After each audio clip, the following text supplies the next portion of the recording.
Here's 5 scams to avoid at the Cancun airport. Number one, something I talk about all of the time is the airport transportation scams that can happen. So first being overpriced taxis. Do not take a taxi at the Cancun airport. This happened to me one time. Basically, you can fall into extortion almost. You get into the taxi, they give you one price, then you get to the resort, they can double, sometimes triple the amount that they quoted, which is why I always pre-arrange private transportation before arriving. I use Nacho Tours. All of their information is in my profile, but it's just something that I'm really passionate about since I have fallen victim to this scam. Another scam with the transportation is if you have prearranged services, sometimes they will try to pretend that they are the company picking you up. So they will approach you and ask you, oh, is this your name? You say yes. And they say, oh, your company couldn't make it. They told me to come get you. So unless your transportation company has communicated this, do not fall for it. It's a scam. And your company will give you all of the instructions on how to find them, including the color of shirts and where they are standing outside. And if they haven't given you this information, that's definitely a red flag. Again, if you need a recommendation, you can find it in my profile. Number two, also transportation related, are car rental scams. Now, I personally would never rent a car in Cancun for a lot of different reasons. The cops are corrupt there and they do target tourists and pull them over.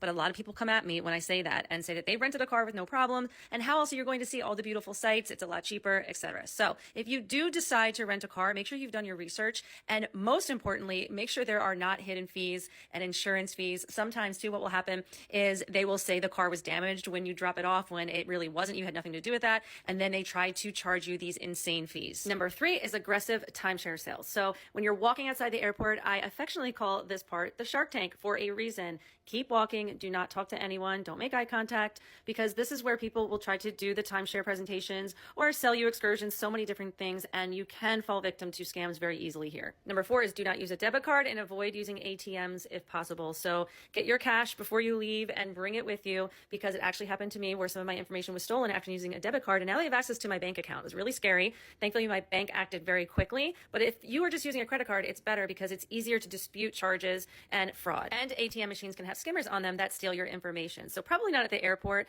or an official bank, but just in general, I like to stay away from it and just be prepared before I go. Bring the cash that I think I'm going to need, and then just bring my debit card in case of an emergency. And number five is luggage theft. Yes, unfortunately, it happens when you check in a bag. Even if you have TSA locks, sometimes they get them off somehow and go through your bag. So do not put anything valuable in checked-in luggage. And I always say, try to do a carry-on only. Not only will you avoid this, but you will save so much time at the airport. Bonus tip is you no longer need to fill out a tourist card to enter Cancun. So in the past, you had to fill something out online. So they got rid of that a few years ago, but people are falling victim to online scams and giving their information online. So do not do that. The only thing you need to enter Cancun is a passport. Everything else is done digitally. I do full walkthrough videos of the Cancun airport here and on my YouTube channel. So make sure you check them out. Even if you've been there before, it can be very helpful. I get so many messages and comments saying thank you so much for my videos, because it's really helped them navigate the airport so much better and just be a much less stressful experience.